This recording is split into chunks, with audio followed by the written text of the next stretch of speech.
Hello guys, bakunzi ba Jedor Classico, ndaramukije mwese nizeye ko muri amahoro, abari mu Burundi, abari muri Kongo, abari muri Tanzania, abari muri Kenya, abari mu Rwanda, abari ku bihugu vyose bitandukanye ndetse n'abari ku mpera y'isi. Ije miko murumva nije rya Jedor Classico riko risamangana kuri micro ya Mijo Talent TV. Hama uyu munsi ndi kumwe n'umutumire adasanzwe, umutumire akomeye cyane gose, uwo subundi nta bubasha nta burenganzira afise bwo kuvuga izina ryiwiwe wenyene ubwiyiwe. Reka atwibwira uwariwe, atubwiye n'izina ryiwe ndetse adumidondoro ukwiye kuriwe. Murakoze cyane. Karibu nyakubahwa. Karibu. Namahoro. Namahoro. Umeze neza. Imana ko biri kose. Okay, kubakunze ba Mijo TV. Oh, urazi ki television ndayizi kera. Mwe mwarahagarika iki? Okay, bakunzi mudukurikirana ni Light Melody, ushaka kumamagare Muco Light, ushaka kumamagare Nganji, ushaka kumamagare Juste, ayo sina amazina yanje y'akazi. Mwaraheza giwe. Atubwiye amazina menshi cyane gose je nubwo ajenye sindayibuka. Hawo n'abantu benshi bazoyibagira. Ariko izina je sanzwe ndamuzi ko ndetse izina ry'igihangange canke izina ry'ubwamamare ni Light Melody. Be Light Melody muri uwo mwanya nikihe kintu uba ufitiye abafanzwe kwadukurikira muri umwanya ni iki bo kwitega kuri wewe? Nyene nibitege byinshi ko je namanda baho hata byinshi je mfise byinshi bitandukanye inzira nyinshi gose je ndanyi ashe n'umuntu ncegetera nkaca mu nzira nyinshi rero sinzi injya no munsi bifuza ko dusangira. Murakoze cyane gose Light Melody. Hama murakunze kumumva mu bintu byinshi bitandukanye. Light Melody hano benshi bataramenya uwari we kenshi mukunze kumubona ari umukinyi wa filme mu mareresi. Kenshi no dukunze kumubona ari karagaragara cyane gose, ariko hari izindi mpano nyinshi Light Melody amaze kuvuga yuko afise kandi ngo amaze kugaragaza, ariko jewe sindabibona. Nashaka rero Light Melody aduhe umuco w'impano ziwe afise zingegeje muri we, sivyo? Mwamukoze cyane. Azako no musko vuga ko mpano zishoboka bivanye n'urubuga turiko. Light Melody icambere imbere gukina filime yari umuririmbyi kandi no buno umuririmbyi, hanyuma inyuma ya kuririmba abona ko ari yindi mpano ikiradudubiza mu mutima we yitwa impano yo gukina filime, acasanga n'ubundi nayo nyene ndayigerageza ncasanga nayo irakonda. Muncamaka impano zo noba mfise uno mwanya noba ndiko ndavuga ati ndiko ndabwira abantu kandi benshi bazinzi ko no muziki cyangwa filime. Muri ibyo bibiri ushaka tuganira kuki? Shaka kutuvuganako. Wumva mfise impano zibiri ndi ngaha imbere ya televiziyo yiwanyu. Je ndumuririmbyi ngo nkaba n'umukinnyi w'amasinema. Muri izo mpano ziwe ushaka tuganire ki imbere y'abafanzi? Shaka tuganira ku muziki. Ndaguhaye ijambo. Hari akantu aje kuvuga yuko muri industry yatanguye ari umuririmbyi hama mu nyuma arisangamo iyindi mpano yo gukina film, ariko ndafise ikibazo kimwe. Kubera iki Light Melody abaririmbyi benshi ngambwe guca Burundi ndetse singaho nyene iyo bamaze kwinjira muri ico kintu kenshi bisanga bari mu mareresi?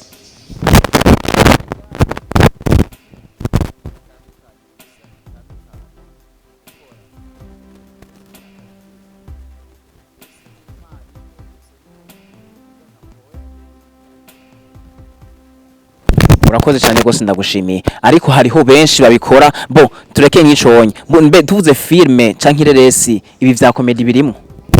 Oya, hariho filme hariho n'ireresi. Mu bisanzwe nkavuga filme niko twebwe abantu twamaze kwinjirwa nico kijambo ati filme. Mu bisanzwe ni cinema, filme ni gufilma, nibyo abantu bataratandukanya. Hariho filmage hariho na cinema. Cinema ni ya script batwo turakina. Film rero ni kuvuga ni nko wowe ukora kamera nko cameraman ariko adufilma haje ariko adufilma niyo yaciziramwe filme, ariko mu bisanzwe umuntu ashaka kukivuga neza kugira abantu bagitahure uvuga ati je nkina cinema. Ego arakoze cyane gose Light Melody kuduha umuco utandukanye ku bintu tumaze imisi tutazi canke twitiranya. Ego urakoze cyane gose ndagushimiye. Hariho abaririmbyi benshi umwana isa tuvugana bari mu vya comedy bagakora n'umuziki, ivyo bintu si vyiza sinzi, ariko reka maze umuririmbyi mugenzi wabo wakora muvuze yuko atari vyiza gufata umuziki ugashinga hamwe na comedy ukabifatanya, kuko hari ukuntu tuba tukuzi mu yindi image uri umuririmbyi camamare rurangiranwa, ariko mundi umwatwara mu yindi shusho uri muri comedy, uri kurivanga mu vyondo ibintu bimeze ukuntu, ivyo bintu vraiment je nabo imengo ibintu bidashemeye. Umuririmbyi akina comedy Cyane gose ndamuzi. Sanzwe uririmba comedy nyene. Je nageze kugerageza kina comedy. Abantu barambwira ndabizi mugabo je ncamona katari ivyo wanje, je nkwiye gukina film serious. Kubera nanje ndirimba ibintu biri serieux. Yurimba ibintu biri serieux ucukina ibintu biri serieux. Ego. Ushase gukora comedy nawe uri umukomediane nk'abandi ntavuza amazina kuko sinkeneye ko ndabavuga amazina ngaha. Urimba muri comedy nyene. Urakoze cyane gose umugani wawe. Hari abaririmbyi benshi z'ingambwe guca Burundi, arabaririmbyi bakongera bakana bakomedi bariho. Muri make ivyo bintu si vyiza. Umaze kumenya kariyere yawe, umaze kumenya impano yawe, ego hariho ibintu bitinjira, niyo mpamvu handitse ati amayira abiri yananiye imfisi kandi imigeri ibintu itereka. Ariko umwanya umwe arashobora gutereka bivanye n'ivyo bintu bibiri uri kurashaka kugira iki kwinjiza namwe. Hari ibintu usanga vyinjira namwe n'ibindi usanga bitinjira namwe. Umuziki na comedy ntibikunda, ariko umuziki ni cinema ico no cemera ijana kwijana. Hama Light Melody icadokoranye ngahanye kugira ngo tuyage ubuzima bw'umuziki, umuziki ndundi ndetse nawe urabona ubuzima bw'umuziki ndundi ukunge turabona. Hama Light Melody, umuziki ndundi ahantu uri kuragera uri kurononekara cyane. Uri kononekara cyane gute? Hariho abantu benshi bitanze batwitangiye imbere bamaze kugera kure, tubazi nk'ivyamamare, tubazi bavuze ijambo rimwe ritijana kandi rigera kure, ariko nyabo bantu nyene bonyene ubwabo bariko barananirwa. Hariho abantu uzeye, hariho ama opportunity batariko baragerako. Mbega Light Melody, abo bantu bakuze twizeye batamaze gushika aho twe tubona ko boshika, mbega bajye bato bo bazohagera? Jewe ico kibazo kinyeno kizanye nashaka ududurire ko nk'umubo ko je ibintu by'ikigamba sinjayo. Wevuga ati kanaka na badutanguriye ukuno umuziki wapfuye kubera aba hama menye ico mvuga naho mbwiye ati ukuno ati bakuru bacu nanje ni mukuru wanje none ko ibe ari muri Saudiya cyangwa ari muri Amerika, we yararose none wewe kugira ngo wewe nawe uzoshike hari ucukore gusaba gukora manza yo nsigure neza ico washatse gushika kumbwiye nabo bantu bishe umuziki n'impamvu umuziki wapfuye. Kawaida rero urakoze cyane gose. Nibaze neza ngaha mu Burundi turakora umuziki ndundi, mu Rwanda barakora umuziki wabo, muri Kenya barakora umuziki wabo, ndetse no kwisi yose barakora umuziki wabo. Ariko tugiye gusananisha umuziki muri make, umuziki numwe sivyo, twese dukora igikorwa kimwe. Ariko nkaca mbabara kubera iki ibindi bihugu bishobora guperforminga bigaperforminga, ariko twebwe ici washikaba anile ugasanga hariho amantuzeye ama award amwe abaririmbyi baje kandi tubazi yuko abantu bakomakomeye cyane gose, ugasatse ngo zantuze ngo zabaha ama award, ugasanga ngo buri itike y'indege bagiye hanze ukora ibintu bitaramo bikomakomeye, ariko ugasanga hariho awards ihuza nka Afrika, ugasanga nta muririmbyi numwe w'umurundi ayigiyemo nk'akaroro kuri Afrima Award. Ndazo yageze ko yumva Atubwiye yaragiye yariko naho Atubwiye ntiyigeze ajayo. Yagiye mu yahe Nishasha Afrima Award niyo yatanguye. Okay, ndayizi kumbwa yarigeze kuyijamo. Oya ni ishashi yindi umwaka wese yagiye. Okay, ahubwo nayo nayivuze nabi. Afrima Award ni Afrima Award iyo umwaka uheze niyo ntibuka neza. Yari yo nyene Atubwiye amaze kugenda yo kabiri. Boreka ndagufashe kubijyanye n'ico ariko uravuga ati mu Rwanda barakora, Tanzania n'ahandi ntuhageranye n'u Burundi. Burundi burafise ko bwubatse, u Rwanda burafise ko bwubatse, Tanzania burafise ko bwubatse. Beho yazi ko twebwe abaririmbyi y'abarundi turi abantu dukomeye cyane. Ati dukomeye gute? Twebwe na droit d'auteur dufise mu gihugu cyacu. Ndaguhishaye nabugarukiriza hagufi ntavu nahogora. Twebwe na leta y'u Burundi twebwe ntidushigike twebwe mu muziki. Tureke leta yonyene amikare yiwacu ntakidufasha. None gasha ushaka umuziki wundi uzoshike ko ibintu byose biba birimo leta, biba birimo nishira hamwe ry'umuziki. None ubona badufashije iki? Kutambaza aho ati mbega umuziki hoho ubuhoho muri studio kugira uje muri studio bisabiki udafise 500,000 ubuntu uja muri studio.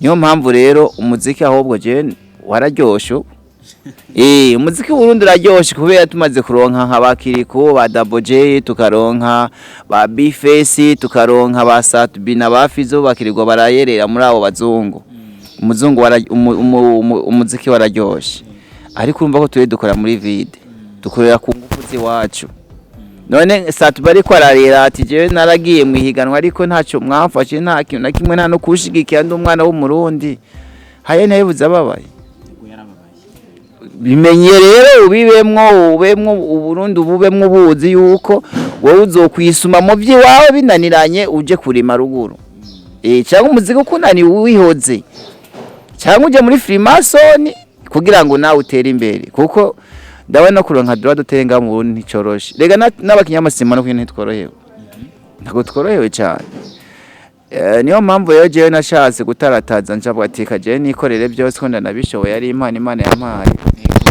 ni naburira muri film nzoronka umuziki naburira umuziki nzoronka muri film none nzohava mburira hose none umaze kuba monetize kubera film ziwanje ndiko ndakina nta sponsor nta manager nta management ndimwo nkamaze kuba urubuga rwanje no muzi utangiye kumvira ni kubera nkora ne light melody ndafise ikibazo gitoya birashika iyo uri kurategura umuziki indirimbo imwe kugira ngo igaragare ishike ahabona amakunga yibone birashobora gutwara nk'umutahe wa Emilio uravuga Emilio yari audio Emilio ubu ni audio we ntabwo ati udafise sense make kumuririmbyi aciriritse na marginal muri studio Emilio ni umve kari audio ubu clip we ngukore clip uvuga ati ngoma nkore clip izobonwa n'isi yose abantu bose bavuga ati Muco yarayakoze ikintu ni miliyoni 10 miliyoni 7 miliyoni 5 aho yo nta n'urusaku sibya bindi bya showbiz sibya bindi byo kuvuga ati abaririmbyi bariyemera oya John yarabibaza hageze kuranga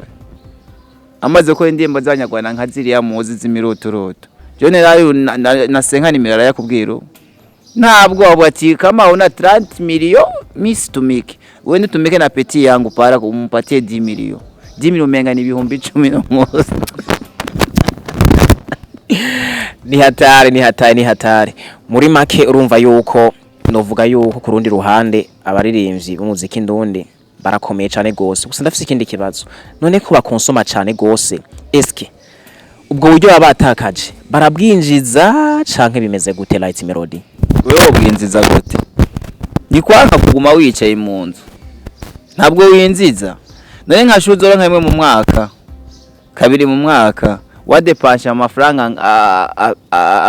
avara nka 20 million 10 million wewe wumva nirazogwa concert ya 20 million nga mu Burundi utagira ubuntu baba aka invitation hariya muri Amerika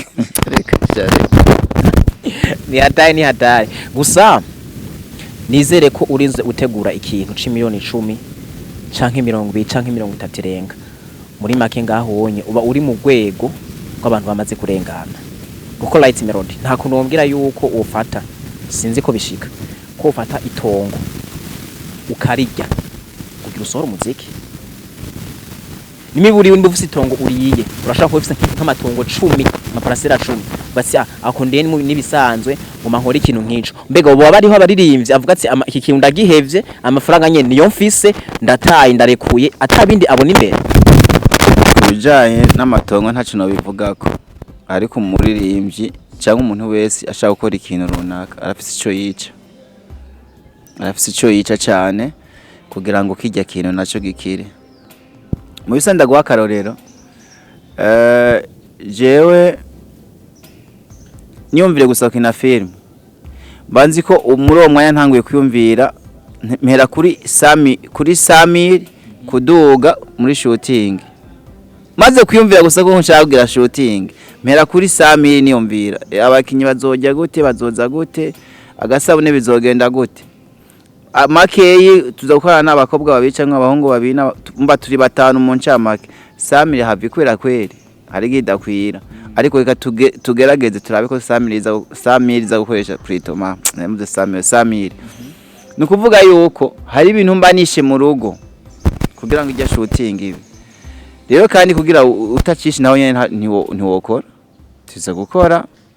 tiza gukora kandi tiza kwica ikintu mugabo sitongo ndagushimiye cyane gose ku muco uri kuraduha kumwe kuragenda utwagurira muri kino kiganiro cacu ndabashimira mwe kumuradukurikirana ndabibutsa neza yuko uturi kumwe ni Light Melody ije kumurumva ni Jedo Classico irije riko risamanganira kuri kuri micro za Mijo Talent TV hama Light Melody ndashaka kubaza rero ibibazo vyawe bwite canke ubuzima bwawe bwite mbe Light Melody yatanguye umuziki gute yatanguye umuziki ryari je yatanguye umuziki kera ntombona uko ndashaje je umuziki nawo tanguye 2014 mu ntango za 2014 hagati ya 2014 tushira 2015 Light Melody gutangura umuziki byarakoroheye canke vyabanze kugorana je gutangura umuziki ni bingora namba hoje nasanzwe ndumudanseri romba ama melody imiziki z'abandi narazombiriza bigatuma numva ngira na experience kugira ngo nanje nokora byanje rero ibyo ndavuga ati umuntu ariko arakora mu mpano ntibimuvuna oya kiratse muri make Light Melody yagiye araronka ama support menshi kubera iki kubera atanga mu bintu by'ubudanseri umva mu by'ubudanseri amaze kumera ati bo iyi melody ndashaka kwiririmbirako ndashaka gukompoza nisunza ibinye ndashaka gukora ukuntu ariko ikintu ndiko ndavuga kuvyerekeye uburyo be vyarakoroheye mu ntango kuronka uburyo kuja muri studio kungera basi gutangura bazi ikintu cyambere kiragoye je mu ntango byaranyoreye cyane ko ico gihe nari mfise n'akazi keza naronka amafaranga ku munsi bana ni vuga ati mfise umushahara gusa naronka amahera ku munsi narakora utuntu twishi naratarataza nkiri muto naradandaza utuntu twishi nari mfise utu connection twishi ahubwo wasanga muri studio niko nsorera n'abandi bagenda naho tumira je umunsi wa mbere nja muri studio naratumiye abagenza baririmbye ikesho ndenda kufanya muziki mukuye muri support nangwe buja kuri kazi na wazee mimi naona ndio nyimbo yangu ya kwanza mnisaidie mnisaidie kama mawazo mawazo nikimba vibaya mnaambie mnishaurie nshaka nkora karimbo kameze neza numva ko nari mfise no munezero ko ngiye muri studio yego chose très différent benshi batubwira neza yuko mu ntango byarabagoye byagiye bicumbagira ariko ndatangaye kumva Light Melody atubwira neza yuko we mu ntango yiwe hari yagize iki hari yakomeye cyane gose byaramworoheye mberageze muri studio hari nawe yasororera ndagushimiye cyane gose muri make ivyo sintu vya bose nduntu wagiriwe n'Imana Imana yaguteye iteka ariko nubwo biruko Light Melody mbega umuziki wawe umaze kwiyumvira wifuza yuko umuziki wo kugira iki canke wifuza ko ova hehe ugashika muri make muri wewe mu muziki wabona mwiki kugira ngo utakwiyumvira umuziki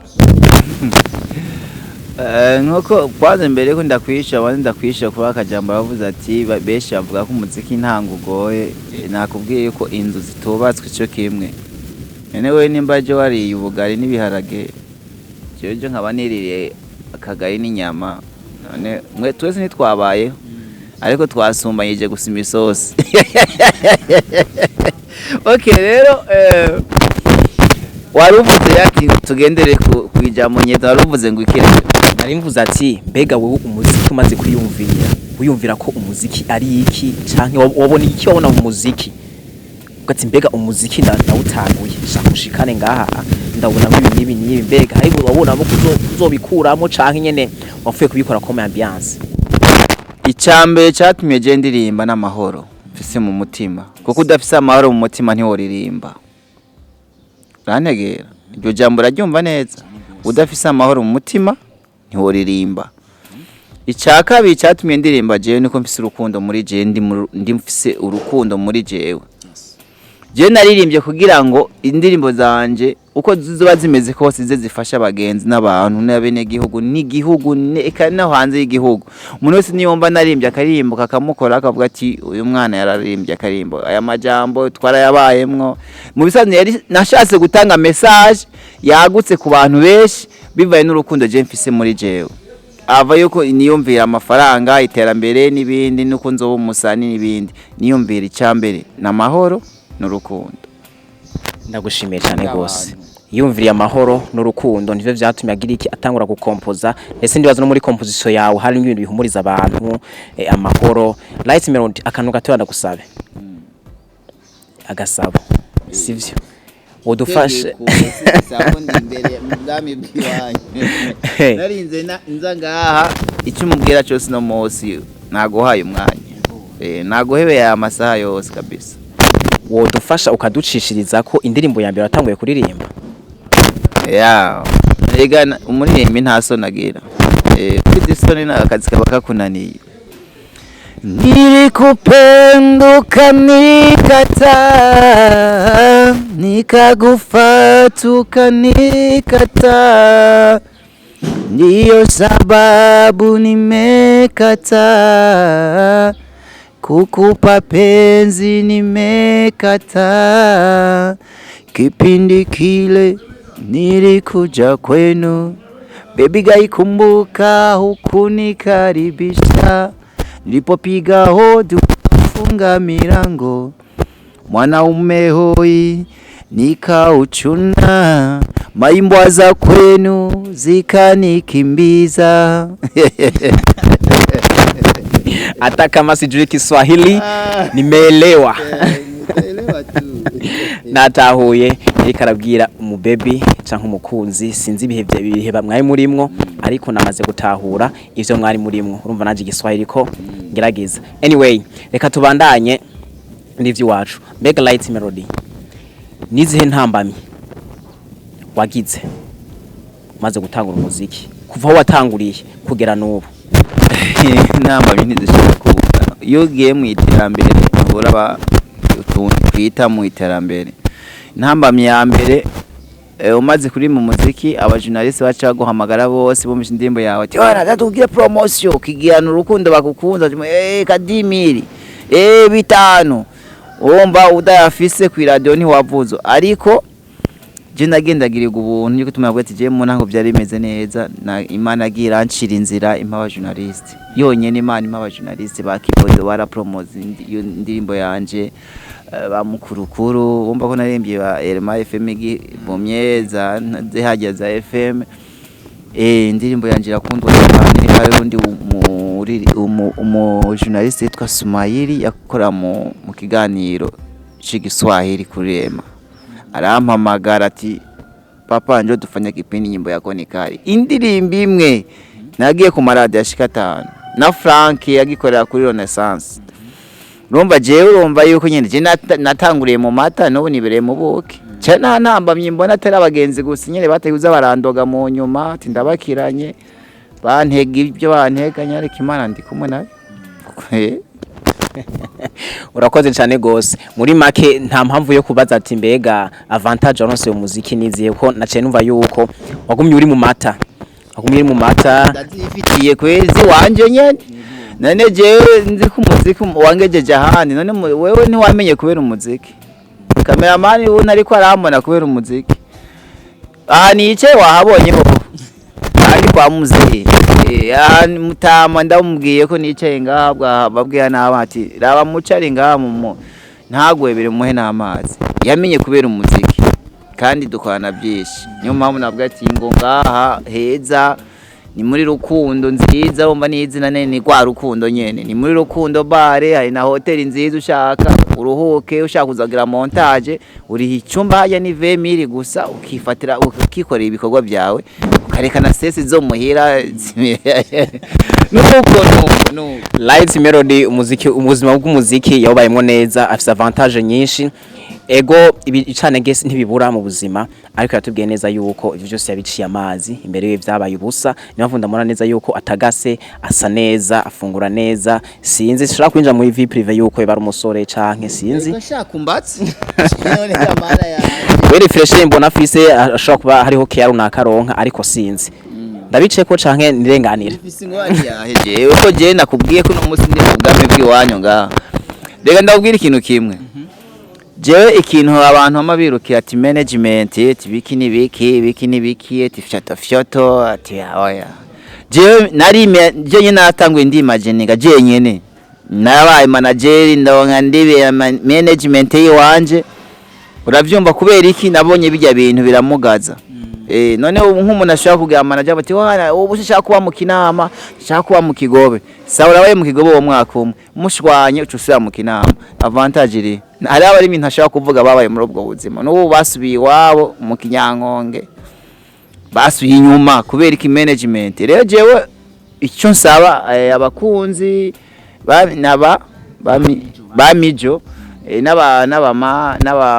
aba manager abantu bose dukurikirana ngaho je ni washaka kumfasha uzumbaza karimi kaje ati be right bimeze gute igikorwa kimeze gute waje igikorwa kimeze gutya wadana kanimero kawe duwe ibihumbi 10 nzogera respect mome parapuro ko mfata ukankuri yomba namenyeye muri bwa buzima bw'iwanje tuntwaye mu buzima ntamenyereye nza najya amasubageti n'ibiraya amafiriti nimenyereye ubugari ndagara zumye ubwo buzima yeje ntabwo mbamo wo shaka uzombera manager ngo tugere kontra umbwa ati kubera ibi nibi tugomba bigende gutya mugabo utambwira yuko ntashana kuja kuramutsa umuryango ati ndi muri management ico nico cyatumye rero jewe mba mahoro mu mutima ibyo nkora byose ndabikora ndituza yego urakoze cyane rwose umumvise n'umuntu yibako agerageza agakora amaze kuronka utuntu udufaranga akibeshaho Imana iguhezagire ihezage n'umuziki wawe ihezage na sinema yawe